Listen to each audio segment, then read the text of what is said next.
है। ऐसा प्रतीत होता है कि वैद्य जी का निवास स्थान यही है।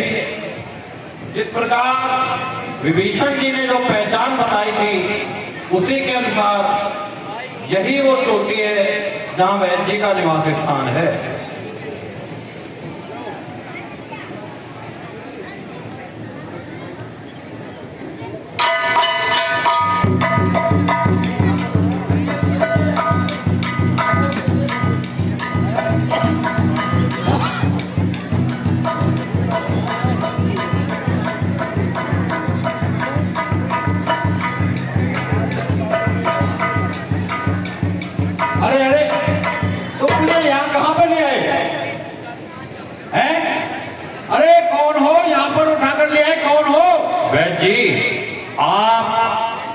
किसी प्रकार की चिंता न करें।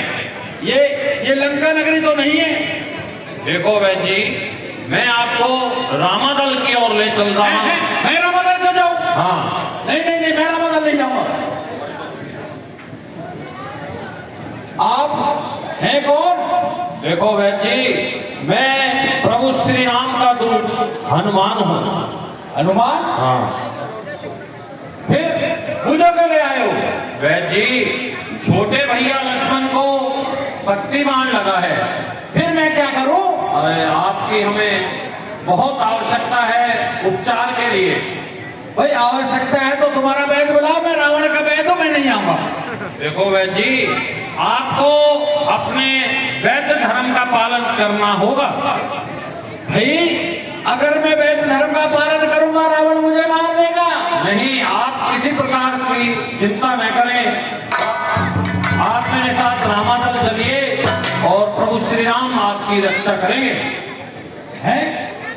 आपको अपने वैद्य धर्म के पालन हेतु चलना होगा। जबरदस्ती ले जा रहे हो?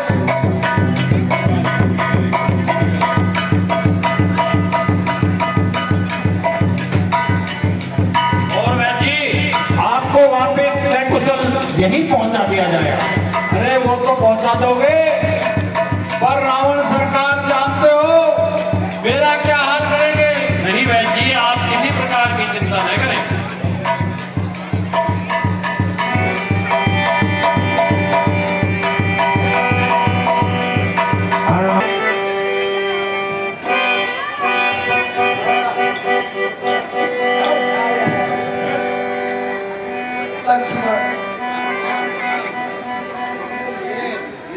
लक्ष्मण थोड़ा धीर धरो, अभी बस हनुमान हुसैन वेद को लेकर आते ही हो।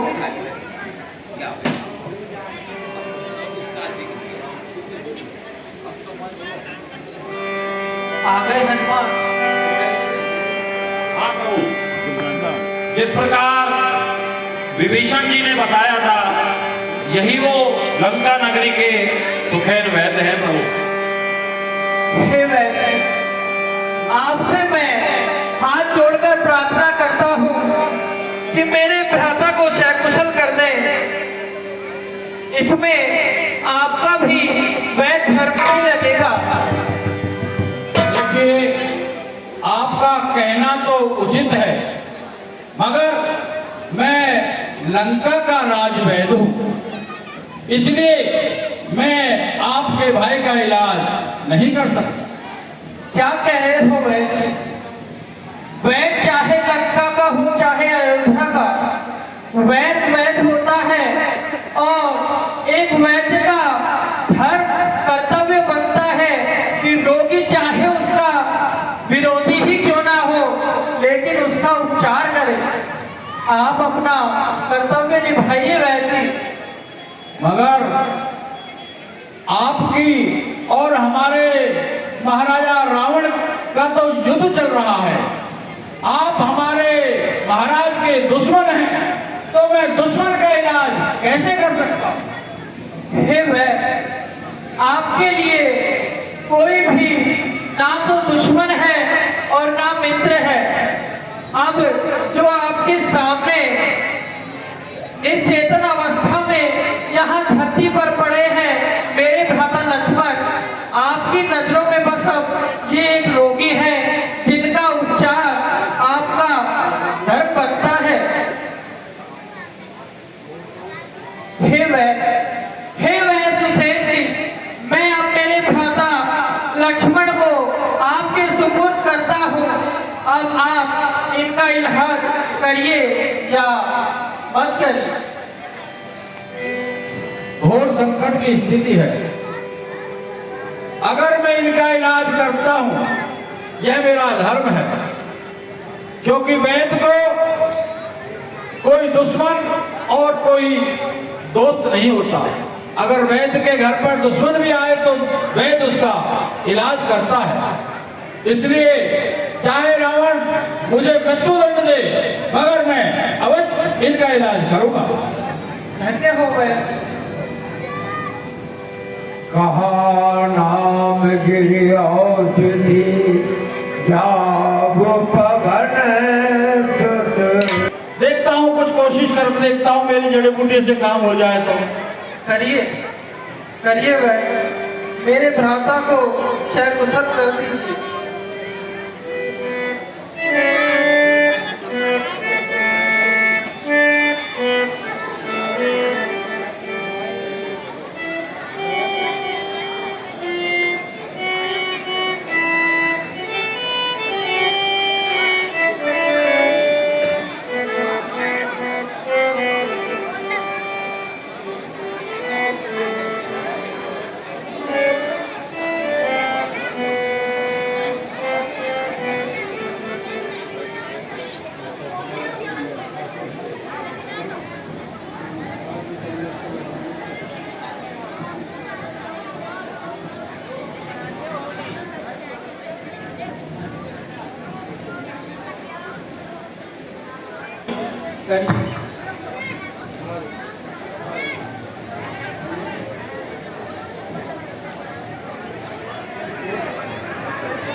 हाँ तो पक्का तो आ गई भाई थोड़ा बूढ़ा हो गया, देखना पड़ता है, ज्यादा डोज लग जाए खतरा हो जाए।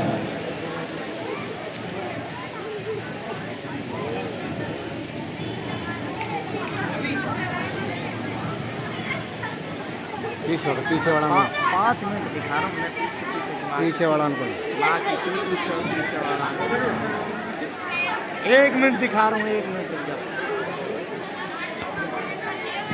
अरे वो करें ना वीडियो कॉल,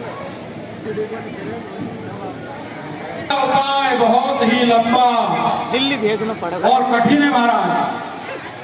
बताइए, आप बताइए, ऐसा कौन सा उपचार है जिससे मेरे भ्राता अच्छे हो जाए? देखो थोड़ी सी और रह जाए ये बोतल, फिर देख के बताता हूँ। चलने दो, अभी चढ़ने दो थोड़ी बहुत। हम रख दे।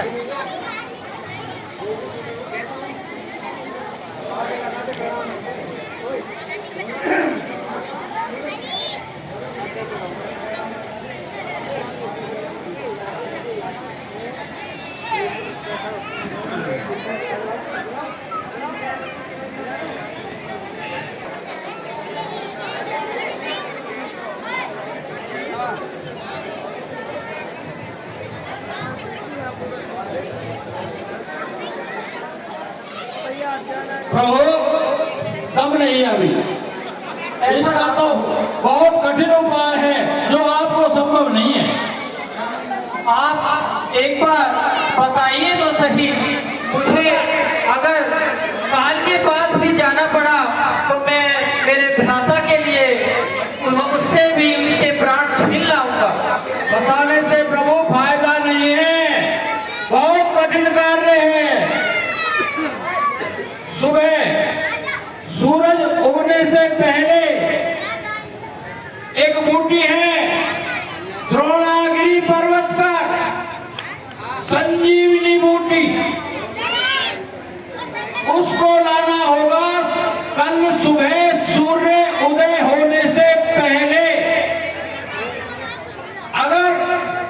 उससे पहले संजीवनी बूटी नहीं आई तो समझो गए।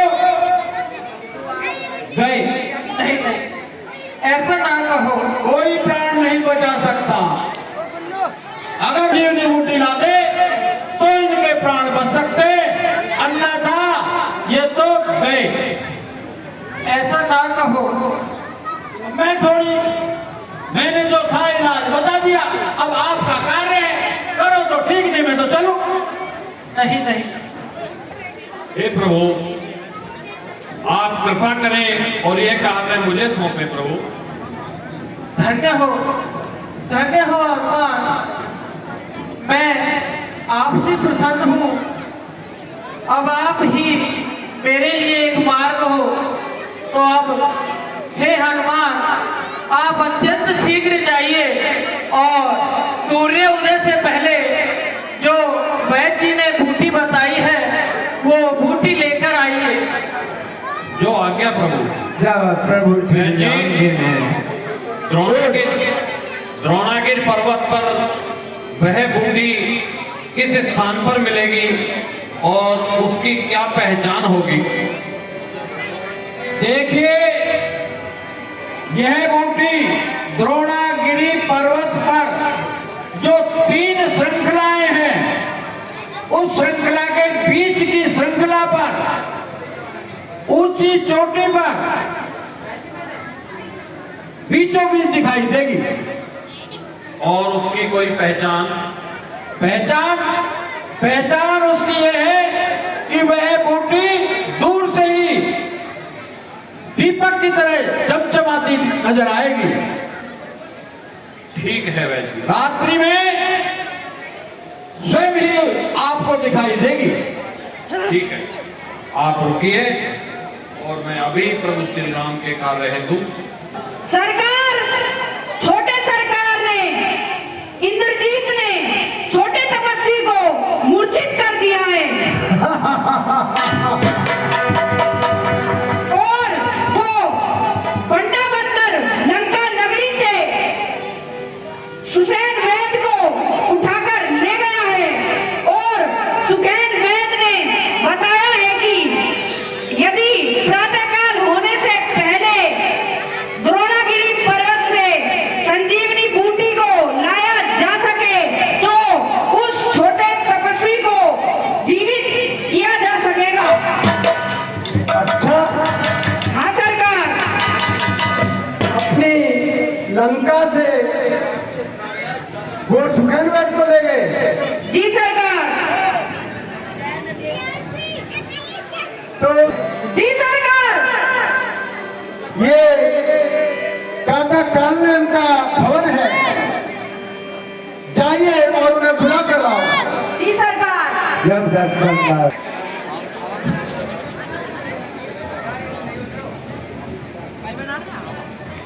महाराज, उन्हें देखकर तो ऐसा लग रहा है जैसा उन्होंने आंख भी रखी हो। क्या लगते हो? वो तो आने आ ही नहीं रहे हैं। कौन सी वो आन पड़ी जो मुझे याद किया है? अब तक तो तुमने याद किया नहीं, मैं किस तरह से रह रहा हूँ। हाँ काका श्री, किसी काम के लिए ही आपको आज याद किया है। मुझे? हाँ। ऐसा कौन सा काम करना होगा मुझे? सुनिए काका श्री, कुछ समय पहले की बात है, बहन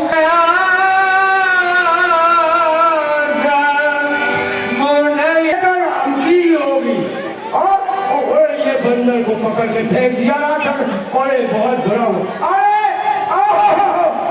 10 बंदरों ने 10 राक्षसों को पछाड़ लिया। आप विजय तो राम की ही होगी। भैया भैया आइए, कहाँ से आ रहा हुआ आपका? मुनिवर, मैं प्रभु श्री राम का दूत हनुमान हूँ। अच्छा अच्छा। ए हनुमान जी, हम है? यह मुनि देवता तो कोई त्रिकालदर्शी ज्ञात करते हैं, वो देखो, अरे हनुमान जी वो देखो, लक्ष्मण जी को शक्ति लग गई, मूर्छित हो गए। अरे कुछ नहीं कर जाएगी मूर्छा, हाँ मूर्छा चली जाएगी। हाँ ये देखो भगवान राम विलाप कर रहे, सब कुछ देख रहा हूँ मैं। है मुनिवर, आप उस दृश्य को यहीं से देख रहे हैं? हाँ हनुमान जी, मैं त्रिकालदर्शी में कब किया, उसके बाद में 117 वर्ष तक मैंने भ्रमण किया देश का, और अब आकर के बच्चे यहाँ मैंने स्थान बना लिया है। ये बहुत ही पवित्र स्थान है। थोड़ा जल मिलेगा पीने के लिए? अरे अरे ये तो मेरा भाग है, लेकिन हे हनुमान बैठो, मैं आपको गुरु दक्षिणा भी दूंगा, आपसे कुछ बातें करूँगा, राम के विषय में बातें करूँगा, पानी भी पी लेना। आप पहले मुझे थोड़ा जल पिलाइए मुनिवर। देखिए ये जल है, पीजिए आराम से, और पी करके थोड़ी देर आराम करिए, लेटिए बैठिए।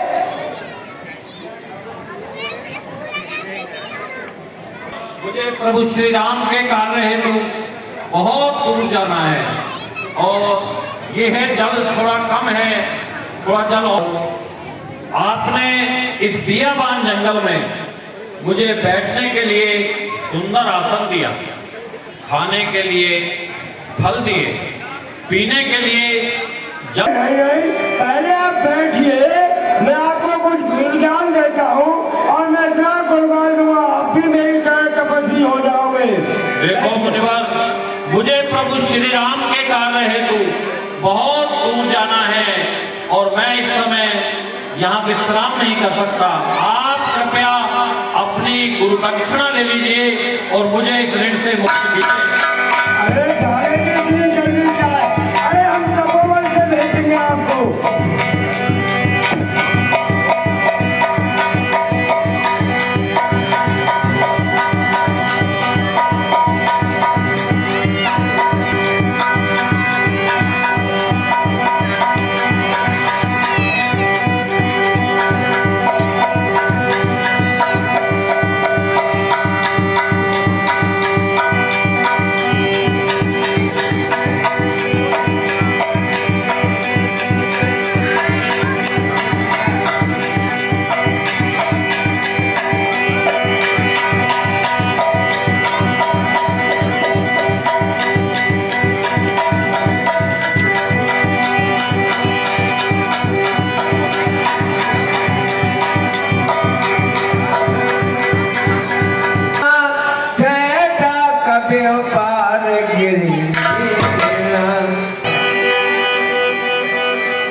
अवधपुरी के ऊपर डाल दे, तो उन्होंने बिना फर का बाण मारा है। मैं ये क्या देख रहा हूँ, ये कोई राक्षस अवधपुरी के ऊपर कोई पहाड़ को ले जा रहा है, हो न हो ये और में गिरा दे, इससे पहले मैं इसको यही धराशायी कर दूं।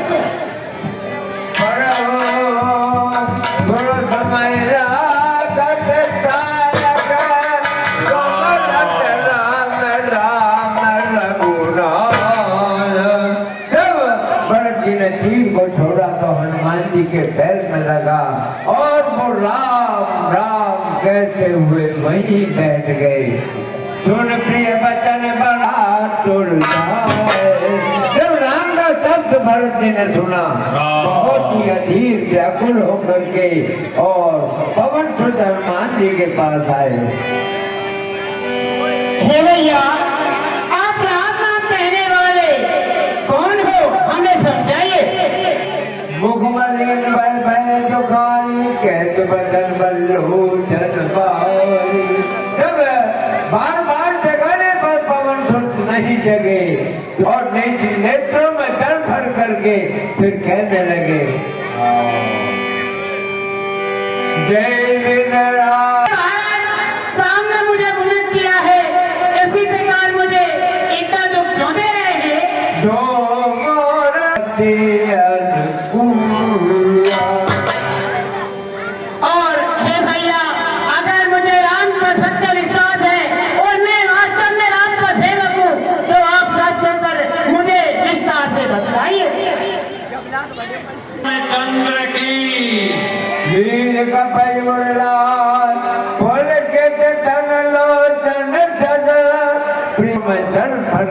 वो कहने लगे कौसे कुचाले कबूतर। भैया राम लक्ष्मण और माँ जानकी कुशल मंगल तो है ना?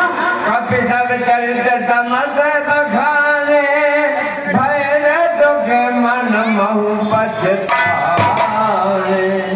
हे भैया, प्रभु श्री राम तो सकुशल हैं, परंतु छोटे भैया लक्ष्मण को शक्ति बाण लगा है।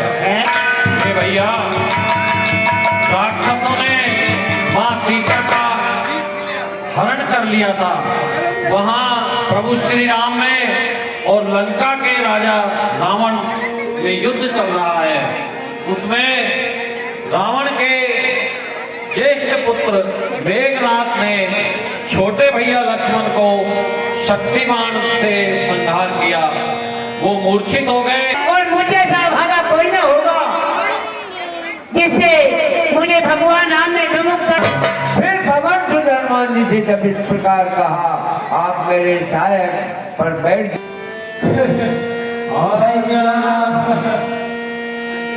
भैया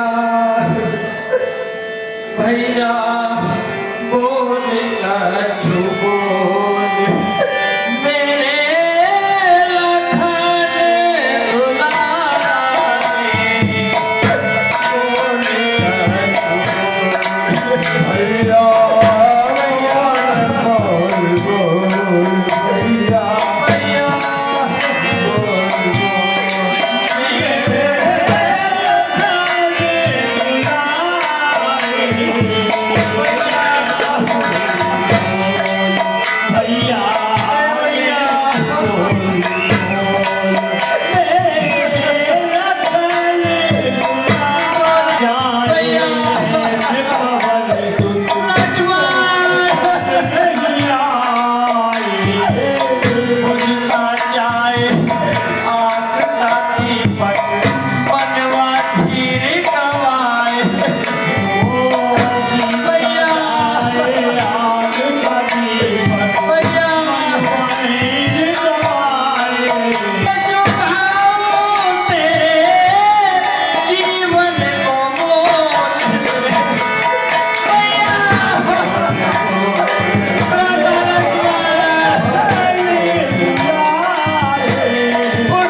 दैत्य ने लक्ष्मण जी को संजीवन बूटी दी।